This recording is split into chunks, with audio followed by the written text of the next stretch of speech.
Gudii kottaa dhagaa. Gudii. Dhirsu biyyee naayin jaalallee isaa fidee dhufe. Yaa Rabbi. Jaalallee isaa fidee dhufe. Dhirsa biyyee naayin. Odas hin ta'e maal gootu gaa'is. Nagaa irreen daganne akkam ashama akkam jirtu nagaa keessanii ani jira galata waaqa galata Rabbi. Warroonni mana keenya faarata subscribe gochuun gara maatii keenyatti dabalama nu jajjabeessaa saniin jenna. Dhugaa baay'ee na ajaa'ibee gudii. Inde wandoocho ምን ሆናችሁ ነው? maal taatanii dhiirota? Amma immoo jaalallee keessan nu mana nu teechistanii nurratti fiddanii manatti dhufuu qabdanii? Yaa Rabbi maalidha garuu kun ija gaa'is. Abbaa warraa keessan odoo manatti jaalallee kiyyaa jedhee fidee dhufe maal gootu? Baay'ee na ajaa'ibe dhugaa. Na ajaa'ibe wannan deebisuun nabe. Yeroo darbe ni beektu micoo tanaa ubiyyeen kan suura ishii naayii wajjin kan suura gaa'ela isaanii agarsiisaa turte jechuudha. Micoon ishiidha. Ubiyyeedha siniisisaa. Maalassi godha jechaanii turte jechuudha. Garuu har'ammoo dhugaan dubbachuu dhufee jetteen. Dhugaan jiru bakka wal shakashakaa turanii wajjin turanii kanuma maayin hambira. Indee leela nagaraatti indee yeella bakka wajjin turani. Bakka wanna namni eenyu jedhu gochaa turan. Kana isiniin jedha daawwattoota kiyyaa osoo isin ta'ee maal gootu? Abbaa warraa keessan jaalallee isaa kan duraa yookaan haadha manaa isaa kan duraa osoo isin mana jirtanuu fidee dhufe maal gootu? Dhugaa jirtu irraa baraayii osoo isiniin jedhe. Osoo na ta'e dhugaan jiru maayinu akka wajjin turanii? Dhugaan jiru akka wajjin tura suura isaanii silaa agarteerti. Dhugaa sammuudhuma ishee eeguudha. Maaliif fidee dhufa mana? Dhugaa. Hara bakka ishiitti argee dhugaa Rabbi jechuudha. Saree bakka arganii jedhamu. Tiksee bakka arganii amma qeetitti reebuudha Oromoo yeroo ammaa. Dhugaa Rabbi kanaan argee jechuudha. Naayinni bakka tidaarii isaatii homaa wanna takka dantaa hin qabu. Ijoollee isaatii dantaa hin qabu. Bakka erga ubiyyeen garaatti mucaa daa'ima ishii amma dubara taateerree mucaa taateen beeku dubara natti fakkaatti. Erga ishii garaatti baattee dhugaa waaqaa jechuudha. Waan baay'ee irraan inni urcuqa mana keessatti baay'ee ishee rakkisaa booda immoo deebi'ee kadhata dhugaa Rabbi jechuudha. Waaqa ubiyyeen tuni dubartii jabduu dhugaa dubartii obsa qabdu dubartii waan hunda dandamattu dhugaa Rabbi osoo dubartii takkaa fi lubbuu ishii baastii waan baay'eedha.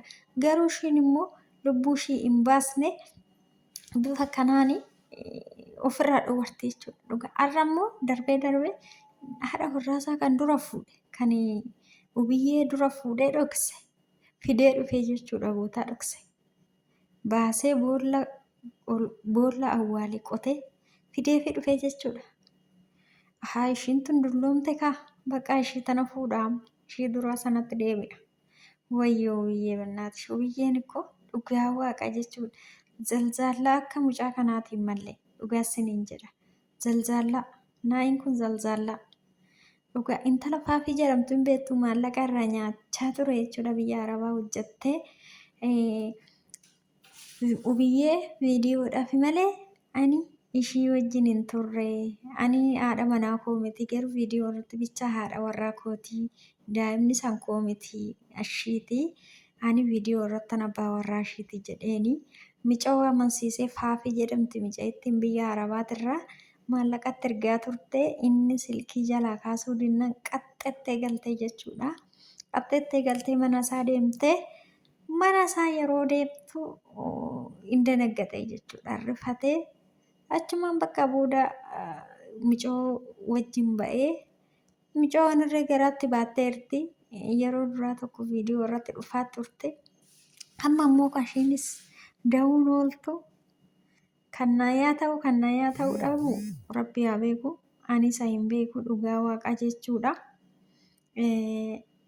baay'ee bakka dhugaa baay'uma nama ajaa'iba naayin kun dhugaa baay'ee na ajaa'ibeena deebi'ee dubartii sadaffaa waggaan guunne dhugaa waggaa hodon guutiin dubartii sadaffaa ubiyyee irratti darrabe ubiyyeedhaan arfaffaa jechuudha dubartii ubiyyee malee dubartii sadi ubiyyee irratti darrabe jechuudha waggaa hodon guutiin maali dheerra akkana dhugaa waaqa mucaa habaarramaa maatii nagaatirraa dhalate dhugaati isaa sun nama nagaati dhugaa rabbi garuu inni maa habaarrama dhugaa waaqa mucaa habaarramaadha rabbiifu maaliif garuu kana godha ufaa ajjeestu dheeti moo maal jedhee tan mana shiititti dubartii irratti fuudhee galu ምን ማለት ነው dhugaa waaqa እንዴ ናይ ምን ማለት ነው ሴት ሶስተኛ ሴት እኮ አመሳ ይሞላለክ ደረብክበት እኮ ልጅቷ ላይ ወይኔ እንደውም እሺ ኢሳን መሌ መለሽ ኡጋ ውብዬኒ ናይ ከናን መሌ ኡጋስን እንጀራ ውብዬ ጀቹን ነማ መለቀቤቲ ነማ ነጋአን ነማ ጋሪ ረቢ ነማ ሄብፈምቱ ነማ ማቲሽ ሄብሴ ኡጋ ዋቃ akkuma keenya biyya arabaa turte biyya arabaati yeroo turtu waggaa sadii hin dura kan wal fuudhanii amma waggaa sadii guutaniiru erga wal fuudhanii ni beektu jechuudha karuma miidiyaa kana walitti dhufanii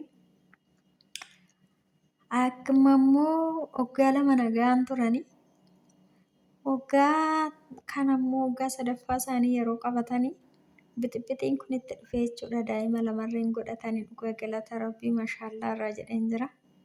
Rabbi isaanii haa guddisu garuu munaayin xiqqooshi bakka didee jechuudha ubiyyee irratti darrabuu malee didee bakka ubiyyee gamtee fi amma miilana lallaafteerti bakka beeki namarraa baatee dhiiste tokko umaatti fakkaatu shiitti akka nama nutti ulfaatu kana miti dhugaa odoo isin ta'e maal gootu abbaa warraa keessan osoo dubartii biraa isin irratti darrabee fidee dhufee manatti mee maal jettu daawwattoota keenya maal gootu isinis dubartuma garuu osoo naati jechuudha isaan lachuu irrattuu zayitii daffiseen gadi naqa dhugaasin jedha murtoon koo isa kana jechuudha mala baashii wajjin nuti araafaan qabadhodhaan ila girte yeroo hunda dubartii irratti darrabee fidee ubiyyee dhan lolaa situ balleessaa qaba jedha.